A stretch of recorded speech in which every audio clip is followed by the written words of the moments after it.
standby sa atong mga listeners ay ang Philippine Envoy nagpabutya ng Marcos administration hindi mag-recognize sa Gentleman's Agreement between China kag Duterte administration sang nagligad nga mga tinuig. Higin mapahayag nga mayara kunong agreement o kung Gentleman's Agreement ang China kag si former President Duterte di isang nagligad patuya subong niya Marcos administration na hindi niya Duterte. So dapat nga talupang doon kag kilalahon man sang China kung ano ang tindog sang Pilipinas. So i-check nato nini karon ang dugang nga mga impormasyon. Samtang ang grassfire kag sunog nga nagaluntad sa syudad kag probinsya sang Iloilo. Sige yapon. Di dapat maghalong gi kita. Laya na nga daan ng mga pananom hasta mga hilamon, laya na ang paghaboy ninyo sa mga upos-blas ang sigarilyo. Dapat patyo nyo gid, hindi nga iwaslik nyo lang bisan diin. Delikado nang inali magmakot, kaya kung magmakot tunaan na sang sunog de buenas kung why da sang pamilya o kung sang panimalay sa kilid sa lugar nga ginabuyan nyo sang upos sang sigarilyo. So patyan nyo ginaupos kasi sang pasilungan kung hinali nga masunog ng ilang balay. So halong-halong sa aton nga mga listeners ka mga viewers, halong gid kita. Nagpandaman ang US sa Gaza, palisi sa Gaza, may kangtanan sini sa sige nga bombardiyo sang Israel sa mga miyembro sang Hamas group. Di kalabanan subong nga kalabiktima ang mga sibilyan. Nagpandam ang US na hindi sila nga bisan din lang pagpangbomba bla. Halong-halong gid basib la may maumid nga mga sibilyan. Dapat proteksyonan ang mga sibilyan nga wala sang may makatandog sa ila, why sa may makaharm sa ila. So dapat siguraduhon sang Israeli Defense Forces ang pagbomba kung sa dinda kundi nagapanago Hamas group. Siguro gid hindi nga siling palagpatanay bla. So amo ning panugyan sang US sa Israel. Agang balita lokal nga aton pagikaron nga pasiplatan, dapat nga mag-alerto ang aton kapulisan nilabi na sa pagbantay sa mga dalanon. Insakto ning ambal ni PNP Chief Police General Marbel nga kung naka-duty mga pulis hindi sagad cellphone, hindi sagad tutok da siya nga cellphone, tanaw siya sang isabong o kung tanaw da siya sa mga pelikula, hindi dapat amo sina. Kung naga-duty gid, hindi sagad dampang o kung kuti-kuti da sang cellphone. Kay kung magkuti ka kag mabalan ka ma-documents laban basi kuan ka mabutang sa alang-alang basi magka-administrative charges ka. So halong-halong gid ilabi na sa mga bag-o sulod sa pagkapulis kay ibanda daw pawala, ang ibanda daw sino pa magporma sa ilang mga senyor. So hindi sagad bugal ka da, hindi sagad nga hampang cellphone, hindi sagad nga piti-piti ka da cellphone nga makaluluoy ang mga sibilyan nga wala ka makaibalo nga may hold up panay na stubang mo, hindi ka balo nga mayara nagipatay sa unhan mo bangod nga nawili ka hampang sang imo nga cellphone. Amo ning hambal ni Police General Marbel ang PNP Chief nga dapat magtutok ang mga pulis sa ila duty, hindi sila nga maggamit sang cellphone. Magluwas lang guro kung may emergency emergency, amo lang paggamit cellphone. Si Mayor Jerry Triñas nagdeklara sa nagligad di ba nga semana nga all-out war, giyera, batok kini sa mga nagapanagya sa motor nga tama kagahod sang ilang mga tambutso. May order na si Mayor Trinas sa mga pulis, sa mga miyembro sang TMTRO kung PST mo nga pangdakpo nini ang mga alalagaw nga mga motorsiklo nga grabe katunog sang ilang nga mga tambutso. Ang iban daw hindi na makatulog, ang iban perwisyugid sa ila katulogon. Nag-alungay sila kay Mayor Jared Renyas nga kung may mo tap naon na ini ang tama katunog nga mga tambutso. So daw nagpasalig man si Mayor Trinas nga hindi pagbuyan ang ini nga mga ginapa-implementarya nga mga ordinansa. So kabay pa nga masunod ni kag kabay pa nga matap na ang mga matunog nga mga tambutso sa syudad sang Iloilo. Kag makatulog na mga kabataan kag mga ginikanan ni mga senior citizen hindi mapukaw lang ilang nga katulogon. Kay daw iba ni daw nagapinagusto lang no gapasundayag kag gabing ilang agwa. So dapat i-check ini sang LTO kay gabi ning ginagwa sang mga riders sa mga nagadala sa motorsiklo nga wala sa nagakaigo nga lisensya. Standby sa aton nga mga viewers, more power Iloilo, bringing more to life. When we first arrived, we said we'd be more. And we were. We said we'd give you more. And we did. We even source 100% of our electricity from renewable energy, all while having the lowest rates in the country. But wait, no, that's not enough. This year, we're going to do more. But what does do more mean? It means more upgrades.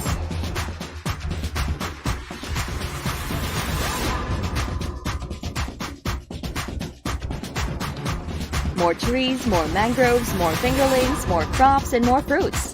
More of her, more of him, more of you, more of us, more of her, him, you, and us, making this world a better place for them. More power is going to do more, because with more power comes great sustainability. Iloilo City's transformative platform, known as Wheels by Mayor Jerry P. Treñas, made a huge difference. Wheels stands for welfare, health, education, environment, livelihood, and sustainability. This highlights the remarkable projects and efforts that have been driving the city towards a more sustainable and empowered future. With Wheels, we had a long journey through the years. And now, we reached our destination of empowering Ilonggos for a sustainable future. This is Wheels, the arrival. Welfare is at the heart of the Wheels initiative. The eye care centers provide essential services to the community, with 5 operational centers and 6 more under construction. While the redevelopment of markets like Arevalo, Haro, and La Paz aims to enhance the city's urban landscape and convenient customer and merchant experience, with budgets allocated to support each project. Furthering its commitment to the welfare of its citizens, Iloilo City plans to construct a state-of-the-art legislative building. Additionally, the City Hall employees will have access to affordable housing with low-rise condominium units, while the urban poor will benefit from a condominium building under the Pambansang Pabahay para sa Pilipino program. The COA Bodega, a modern storage facility, will streamline operations, while new facilities for BJMP and PNP ensures better facilities for law enforcement. Balay Dalayunan, a cultural landmark, will provide a space for artistic expression and community gatherings. Payment centers like Marymart and the Atrium, SM City, and Megaworld will bring greater convenience to the people. Also, the Iloilo City Dog Pound and Animal Shelter at Kalahunan Sanitary Landfill in Mandurriao District is serving as home for stray or rescue dogs. The health component of Wheels has made significant strides. The San Isidro Dialysis Center offers life-saving treatments to 84 patients weekly. The newly expanded Iloilo City Hospital has a capacity of 100 beds and provides accessible healthcare to its residents. Immunization services play a vital role in maintaining public health, with substantial progress made in administering the measles, rubella, and bivalent oral polio vaccines. COVID-19 vaccinations have been widely distributed across age groups, contributing to the city's fight against the pandemic. We also established a swab center. Iloilo City recognizes the importance of inclusive education in shaping a better future. With substantial investments in schools, modules, and laptops, the Boost for Education program empowers teachers and students alike. New courses at ICCC and TIIC expand educational opportunities, while scholarship supports the dreams of the serving students. The construction of district libraries and the introduction of various training programs contribute to a knowledge-rich environment. Through skill development and literacy initiatives, Iloilo City ensures a brighter future for its residents. The redevelopment of plazas, koi pond beautification pots, and fish dispersal programs enhance the city's biodiversity and environment. The Tree Park Network, Beach Forest, Mangrove Eco Park, and Native Tree Growing Project exemplify the city's commitment to environmental conservation. Various gardening projects and cleanup initiatives promote eco-consciousness among citizens. The livelihood component of Wheels supports economic growth and self-sufficiency. The Business One-Stop Shop promotes ease of doing business, while the Uswag Negosyo Academy, or UNA, empowers aspiring entrepreneurs with knowledge and support. The UNA program, Terminal Market Rehabilitation, and Vocational Training Initiatives provide opportunities for entrepreneurship and skill development. We also made a big leap as we rehabilitate the Iloilo Terminal and Central Markets. Lastly, the sustainability aspects of Wheels drives progress and efficiency. All of the aforementioned programs and projects shall be sustained beyond Mayor Jerry Peña's leadership. The legacy shall live for our children's future. Wheels has united Iloilo City towards a future that is not only sustainable, but also full of promise. Through the collective efforts of government, businesses, and citizens, Iloilo City is paving the way for progress, welfare, and harmony. Thank you for joining us as we embark on this arrival of empowerment and sustainability. Together, we have built a better tomorrow for Iloilo City and beyond.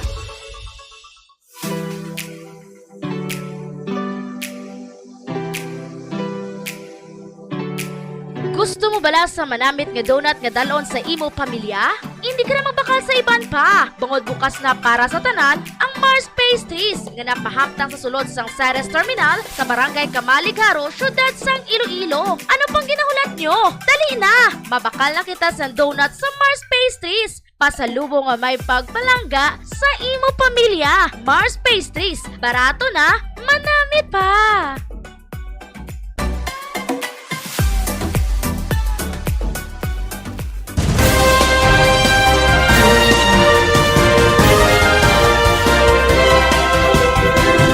Balik kita sa aton diri nga pagpangalag. Sa atong mga listeners, ipabati ta sa inyo ang pahayag sang Philippine Ambassador to the United States of America nga si Jose Manuel Babes Romualdez. May kang tanan sini sa tindog sang Marcos administration nga hindi mag-recognize sa ginpabutyag nga gentleman's agreement sang China kag sang former president nga si Rodrigo Roa Duterte. Ilain man tuya kunong nagligad. No? Kung nagsugtanay sila, nagligad to yung administration. Why man yang sa subong nga administration? Yari si Jose Manuel Romualdez sa ma-interview. I think that all the actions that have been taken by all the countries, and then I'm not only talking about the United States and Japan, but we're talking about all other countries that have come out openly in condemning any kind of aggression, clearly shows the commitment that they have. any country that sees something that is not within the realm of international law will come into force. And I think that we are seeing that right now in Ukraine, for instance. So we are confident that that all the countries that have come out and supporting us is a commitment by itself. We are expecting to have a large amount of the investments that are supposed to be coming into us, but not only coming from the United States, but perhaps even in working with Japan to be able to increase the activities. And some of that is also being moved from China. A lot of these semiconductor investments have been already started to move out of China and now spreading out into the ASEAN region. And the Philippines, as I said, has been chosen one of the 7 countries by the State Department. Well, I think, first of all, we welcome any kind of conversation between President Biden and President Xi. We certainly would like to lessen or de-escalate the tension that is happening in that part of the world. But as far as, again, all of these things that are happening in our region, specifically in the West Philippine Sea, we will continue to do what we're doing, is to supply our soldiers that are there in the Sierra Madre. We will do whatever we can to be able to protect our environment in any way we can also. But at the same time, continue to discuss or to find ways and means to be able to resolve issues peacefully without having to go through these very dangerous operations that are being made by China. We have made that very clear to them on many occasions. I think the United States is also encouraging China to continue to look at the possibility of just simply really allowing us to continue to just to supply our soldiers that are in the Sierra Madre and to lessen or de-escalate the tension that is being. I think that there will be no let up in that one, and we're hoping that at some point in time, China will see the light that this is really something that it's better for us to discuss rather than to heighten the tension in the area. Ambassador, my last question is, U.S. has been showing its deep concern about the situation of the South China Sea, and the U.S. government clearly noted that U.S.-Philippine mutual treaty will be applied to the area. But is that, we hear that bubble expressions, but in fact, what kind of more commitment or help by the U.S. side has been given in the area? I just want to understand more what is actually happening in the area in terms of U.S. military or U.S. Coast Guard commitments. Well, the NBC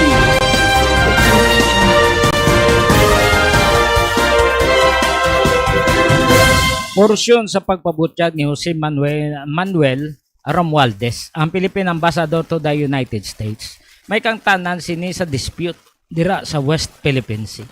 Nga teritoryo na sa Pilipinas bangod mayara ng arbitral ruling, pero sige sa gyapon niya pagpangabuli, pangagaw no sang China dira sa West Philippine Sea. Hindi inaila, iya na iya sang Pinoy, iaton inaiya sa Pilipinas. Salig sila kay mga dalagko sila yang country, kita ya kotimoy, no? Pero hindi naila, no? Delikadisa na lang. Tani nagalalin na nada sila, hindi nga silang magapabilin padayang ilang ang mga barko. China Coast Guard kag Chinese militia. Galing kiti ang muna siling bisan ano kadako nimo nga pungsod kag kung ano kadamo na kung bugana didto sa inyo nga mga palangabuyan, hindi kapag iya kampante ngang iya kaiban kwaon mo pa, ngang iya kaiban agawon mo pa sa papuwersa.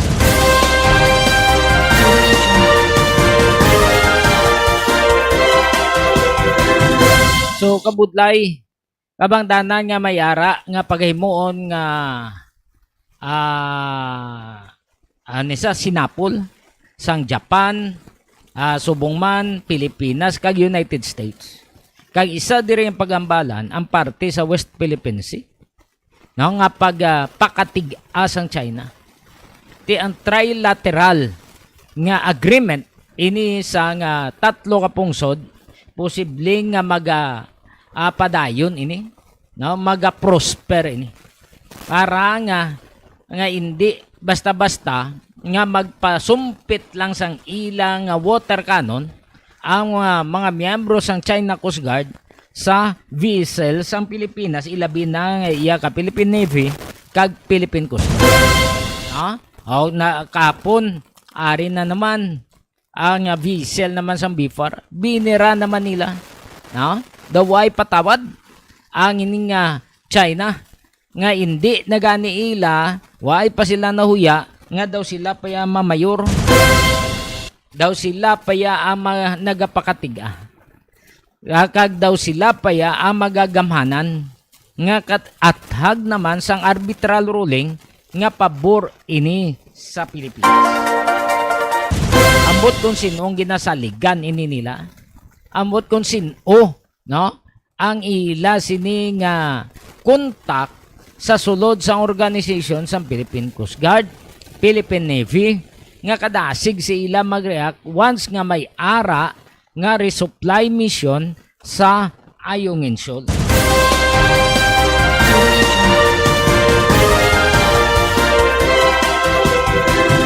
Ang ini nga impormasyon ginadolong sa inyo sa Pinang sa Flower Shop. Pinang sa Flower Shop na hamtang sa Isnat City proper, ginapanagyan ni Mr. and Mrs. Cyril Tacosalmi. May ara dira sila mga matahom nga bulak base gusto nyo nga mag-order. Ari numbers nila 0920-825-6483, 0920-825-6483 kag 0916-786-8896, 0916-786-8896 Pinang's Flower Shop. Ipabati ta sa inyo ang parte ini sa plano, no, sang tatlo ka pungsod nga magakandak sila sang exercises, particularmente sa West Philippine Sea. So kung magdayon ini ang ilang exercises, madayon ang ilang himo sa mga strategiya dira sa West Philippine Sea, amot lang kung mag-atras ni ang China. So, muning balantayan.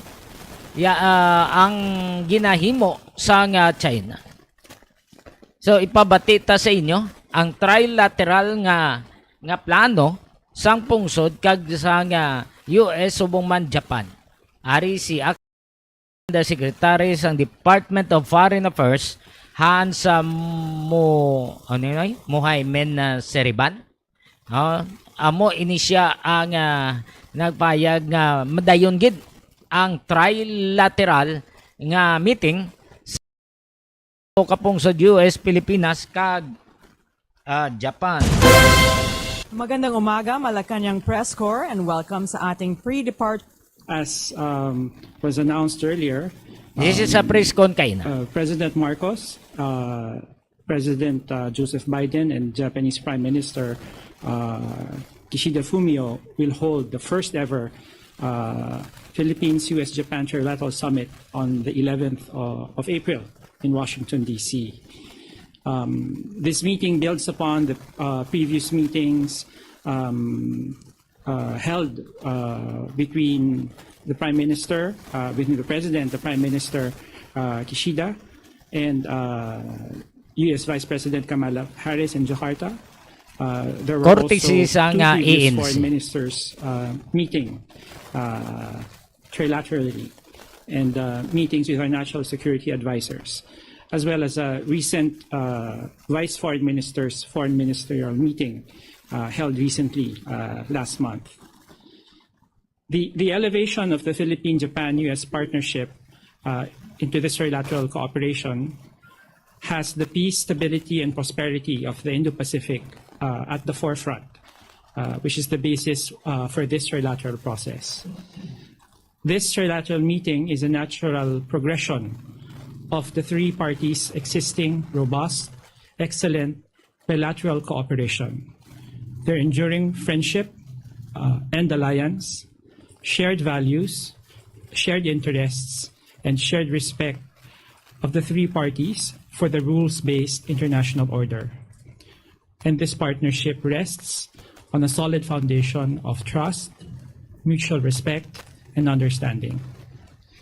This trilateral cooperation aims to add value to the existing and prospective areas of work, especially in the economy and economic security, in order to amplify and sustain the momentum of growth in the Philippines and the resilience of the Filipino people. During the summit, the three leaders are expected to discuss their common vision for the Indo-Pacific region, as well as explore opportunities for enhancing trilateral cooperation across various areas of mutual interest.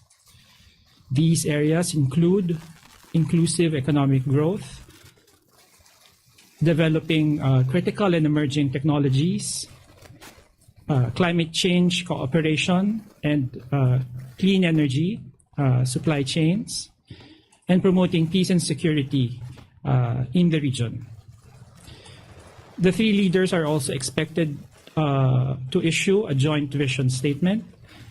This vision statement is intended to be a forward-looking document that not only identifies common principles that guide the trilateral partnership, but also provide concrete areas and projects for cooperation, building on the robust bilateral cooperation that we have with the United States and Japan.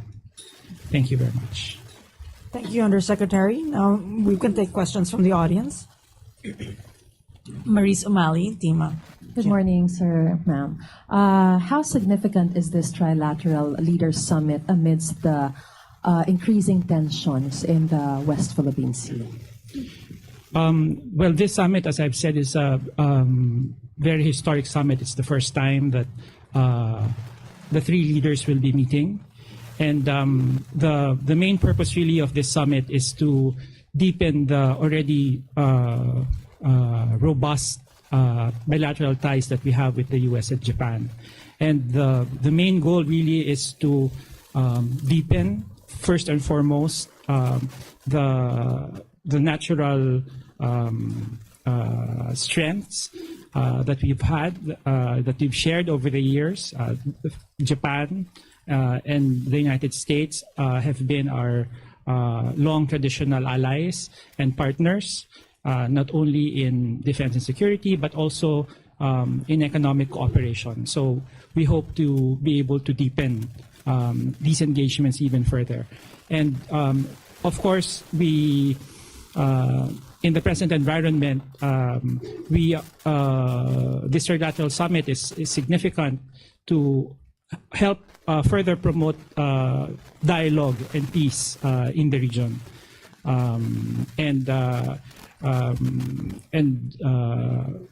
These are countries that share the Philippines' goal of promoting an international rules-based order and to promote peace and stability in the region. Do we also expect, when you mentioned a while ago that we expect joint vision statements coming from the three leaders, do we expect stronger statements from the three countries, considering the increasing tensions nga po in the West Philippine Sea? We all know of the specific incident that I'm referring to, the latest incident in the West Philippine Sea, where more Filipino officials or personnel have been injured, and of course we've seen the damages that have been done to our own boats. So are we expecting stronger statements from the three leaders? Yes, I think we can expect a discussion on the recent incidents. Of course, the joint vision statement is still under discussion, but we can expect an alignment of views among the three countries on the recent incidents in the West Philippine Sea. Of course, we will continue to call on peace and stability, and that the recent incidents be solved in a peaceful and diplomatic manner. But of course, we will note the recent incidents, and our three leaders are expected to include this in their discussions and in the vision statement. Thank you. Eden Santos.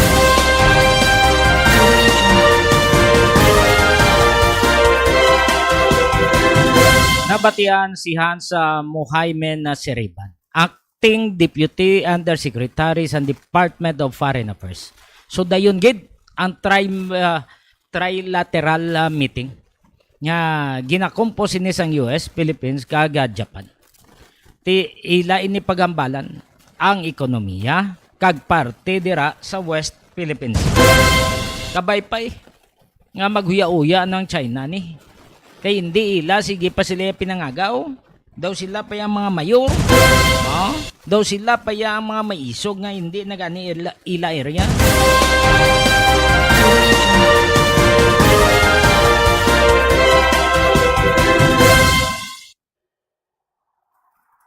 When we first arrived, we said we'd be more. And we were. We said we'd give you more. And we did. We even source 100% of our electricity from renewable energy, all while having the lowest rates in the country. But wait, no, that's not enough. This year, we're going to do more. But what does do more mean? It means more upgrades.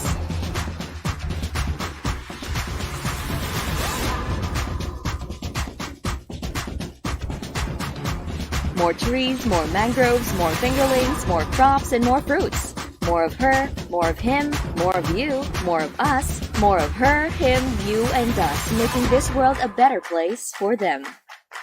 More power is going to do more, because with more power comes great sustainability. My heart beats to the sound of the drums of our Ilonggo warriors.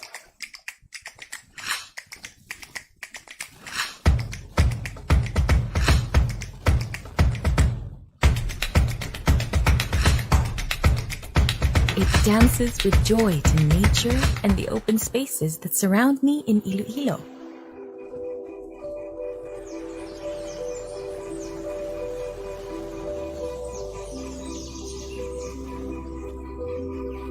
My heart is filled with love for the warm people, our culture, and heritage.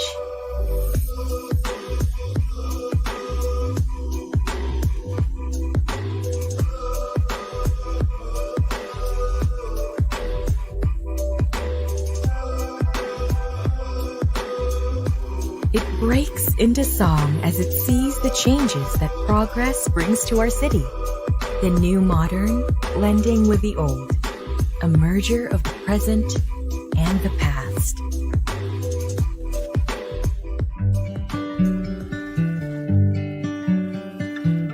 My heart is full as dreams are fulfilled here. Everything I need and want is here.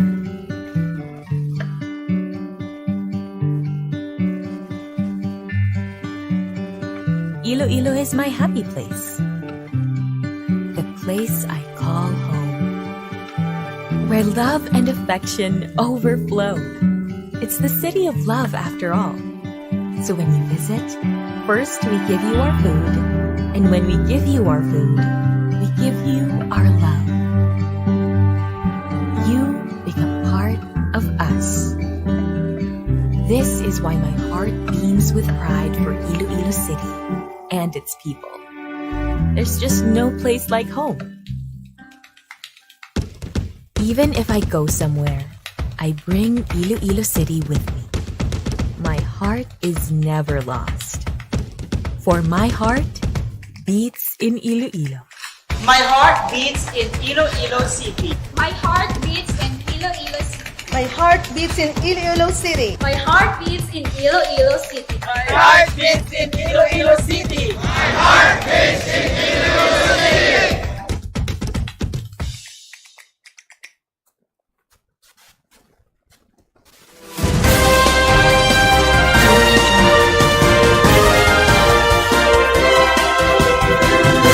Balik kita sa ato nga pagpangalaga diri sa Iloilo Night Watch. Ang ining impormasyon ginaduluman sa inyo kung mangita ka mo sa mga catering. Ara sinidji mato pa sa Crossing Patio Dueñas, Iloilo. Masyari nyo lang dapalihog kung magpaluto ka mo sa mga manamit nga mga pagkaon. Ara ang pwesto ni Jima sa Crossing Patio Dueñas, Iloilo. Ginadulong man sa inyo sang Sabaw Resto Bar.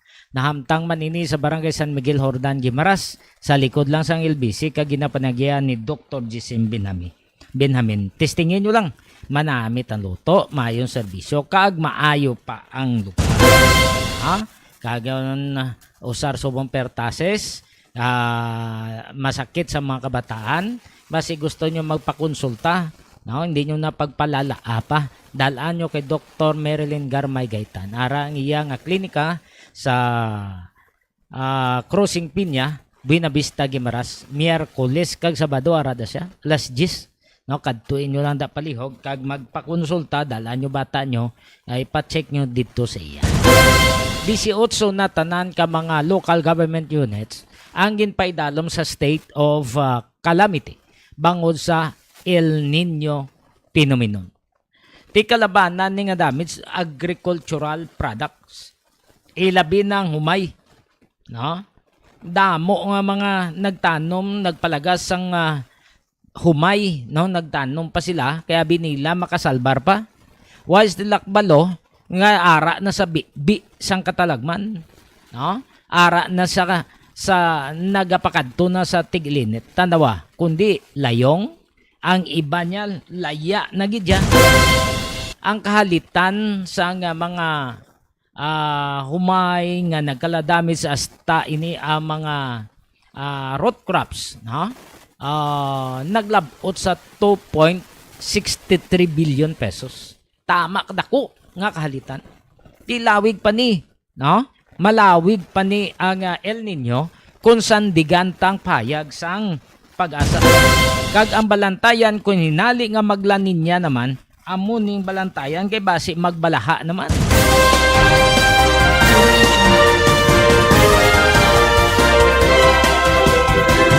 May mga preparasyon subong ang task force sa El Nino. Di galing kung magprepara ka pa, ulihin na ni. Damo na nagawiit subong. Damo na gani nga mabubong nagkalahubsan. Yari si Assistant Secretary Joey Villarama, ang spokesperson sa task force sa El Nino. May good news po kayo? Go ahead po sa mga intervention. Kasi diba, ang updated figure po ng Department of Agriculture in terms of the damage and losses to agriculture 2 days ago was 2.63 billion na po. Pero ang gusto po sana namin ibalita, lalo na po ang direktiba ng Pangulong Ferdinand R. Marcos Jr. ay tulungan po ang mga apektadong individual, hindi lamang yung mga farmers, pati yung mga pamilya nila.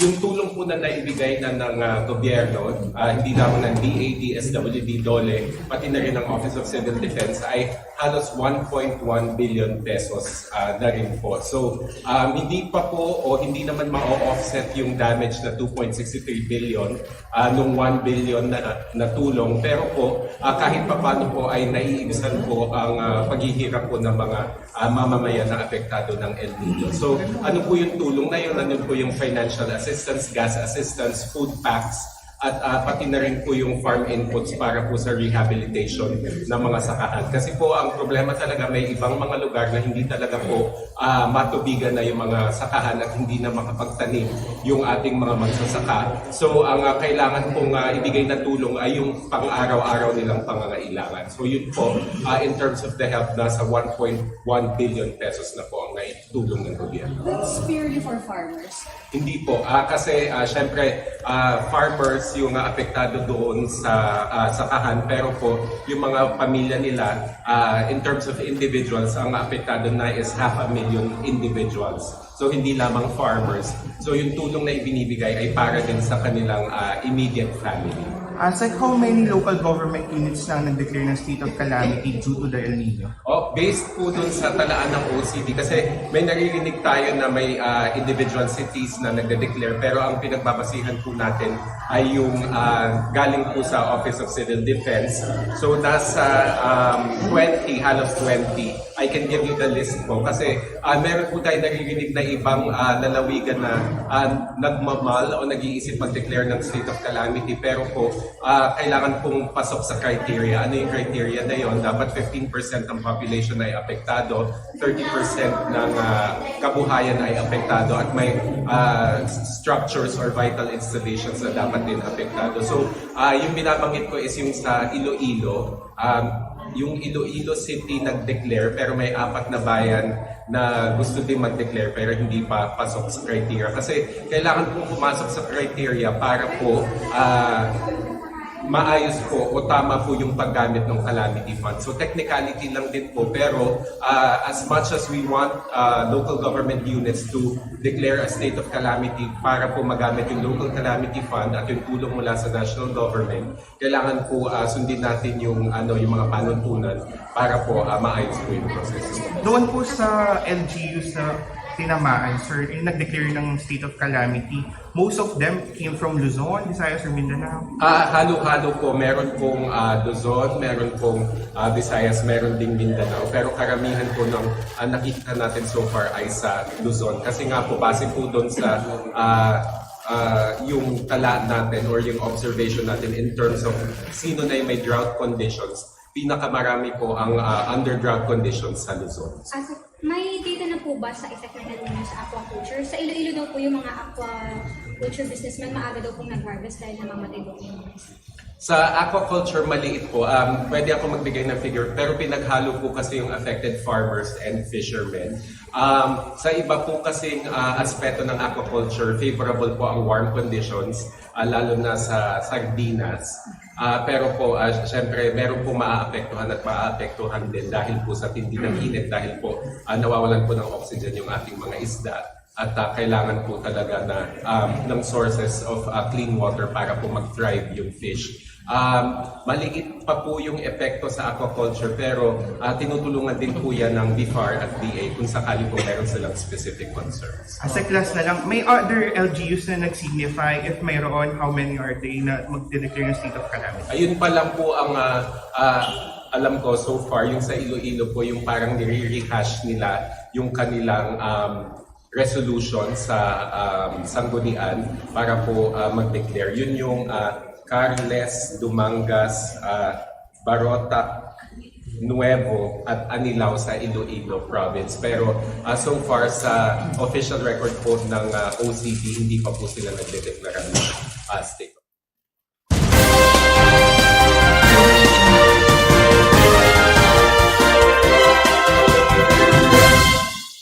Apat ka mga kabanwanan sa probinsya sa Iloilo. Ginalakipan sang Carles, Barotac Nuevo, Dumangas, kag Anilao. Pero why pa ini nagdeklarar formal, no? Nagdeklarar nga supposed to be pwede na sila maka-deklarar. So why pa sila maka-deklarar nga under state of calamity?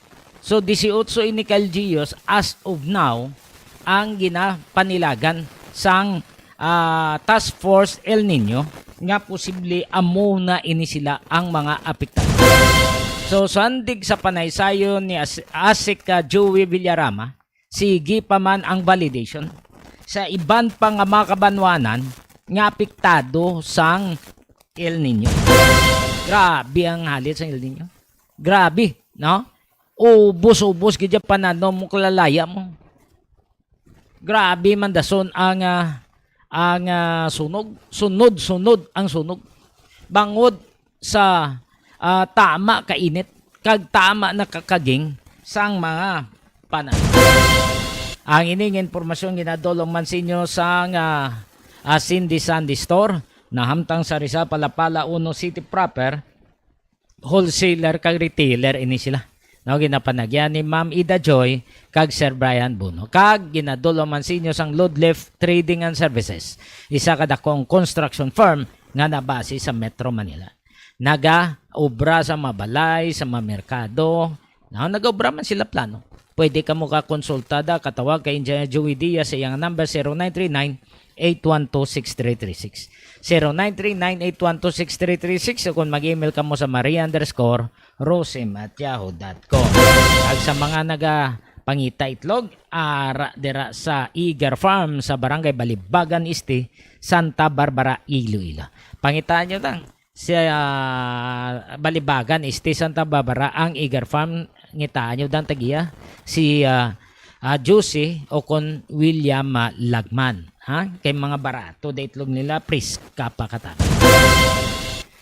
Sa mga listeners ito, basig magkuha ka mo kondo units, hamba lang ka mo, text lang ka mo di sa Iloilonewsline, chat lang ka mo.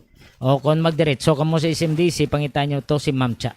Amo nang direktor sang SMDC da. Pangitaan nyo lang dira palihog para nga makakuha ka mo sang kondo units bilang inyo pangitaan hanap buhay sa Pilakad. 18 minutos na nakaligad sa alas na. Padayon ka mo nga nagapamati diri sa aton nga pagapangalan. Ang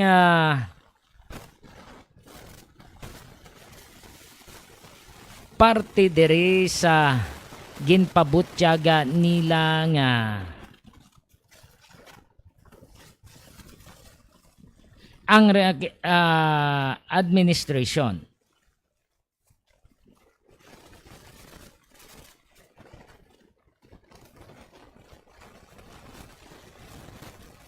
ang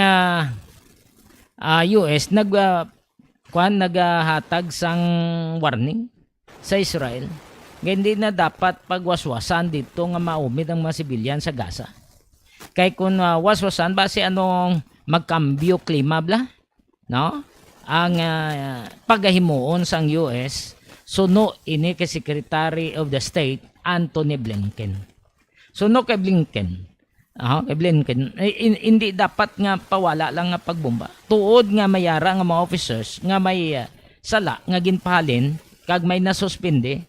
Pero hindi garantiya, no? Hindi garantiya nga hindi na ni matabo kung hindi pagstriktuhan sang Israeli government ang ilang mga tinawo sa pagpangbomba.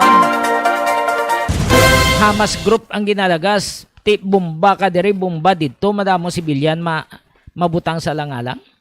So kung mabutang sa langalang ang mga sibilyan, disgrasya na, basi madamong kaswalti.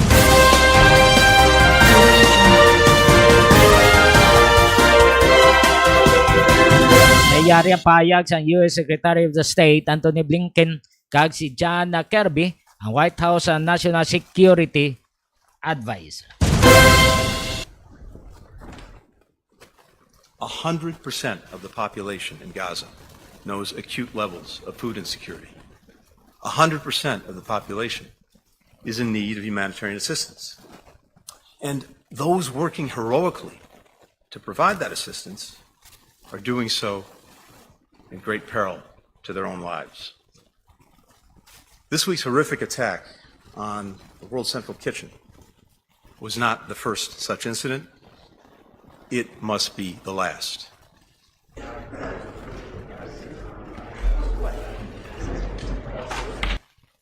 President Biden spoke a short while ago with Prime Minister Netanyahu. The leaders discussed the situation in Gaza. The president emphasized that the strikes on humanitarian workers and the overall humanitarian situation are unacceptable. He made clear the need for Israel to announce a series of specific, concrete, and measurable steps to address civilian harm, humanitarian suffering, and the safety of aid workers. He made clear that U.S. policy with respect to Gaza will be determined by our assessment of Israel's immediate action on these steps. He underscored as well that an immediate ceasefire is essential to stabilize and improve the humanitarian situation and protect innocent civilians, and he urged Prime Minister Netanyahu to empower his negotiators to conclude a deal without delay to bring the hostages home. Cortisis ang ANC. And with regard to our policy in Gaza, look, just say this. If we don't see the changes that we need to see, there'll be changes in our own policy. We'll next go to Medea Bagnoli for $100 billion NATO fund to aid Ukraine and for greater alliance. So more than ever,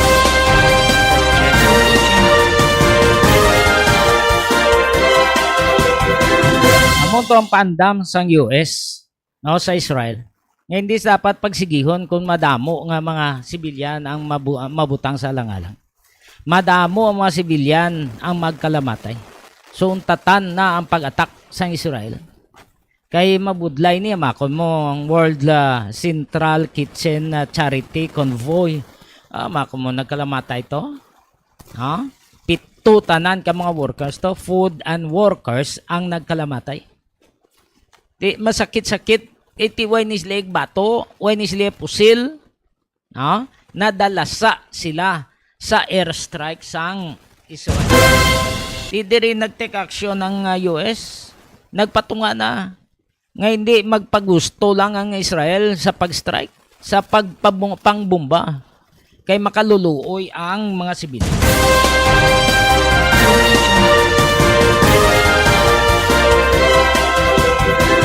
By the way, sa mga nagapangita sa mga gown para sa kasal, sa mga may arabla ka mo nga alatinan lang mga okasyon, arada sa Plaza Mart ang Di Altias Bridal Shop. Pangitaan nyo lang ang shop ni Ma'am Dayan, no? Guan siya. Ara ang Di Altias Bridal Shop. Dira sa syudad sang Bacolod. Basib lang mangita ka mo. Barato lang na mag-arkil. Masyarin nyo lang palihog. Sa mga nagaplano man nga mag-loan sang salakyan, pangitaan nyo lang si Tia Diaz da sa Toyota. Para ma-assist ka mo niya, mabuligan ka mo niya sa pag-loan sang salakyan. Hindi ka mo mag-kawya. Kadto lang ka mo da sa Toyota sa Tabuk Subaharo, Iloilo City. Sa mga listeners na po, sa mga viewers, sa kay Leslie Londonio, sa Bautista family, Cabalunga family, Cordova family, Guinness family, La Pascua, sa pamilya Diaz, pamilya Novera, pamilya Yanson, pamilya La Pascua, sa pamilya Igharas, pamilya Gumbok, Plaga, no? Braza, Libuon, no? Sa pamilya Las Piñas, mayong gabi. Salamat gid nga pagtanaw kag pagpamati diri. Mayong gabi man dira sa Negros Occidental kag dira man sa probinsya sang Guimaras. Salamat sa inyong pagtanaw kag pagpamati.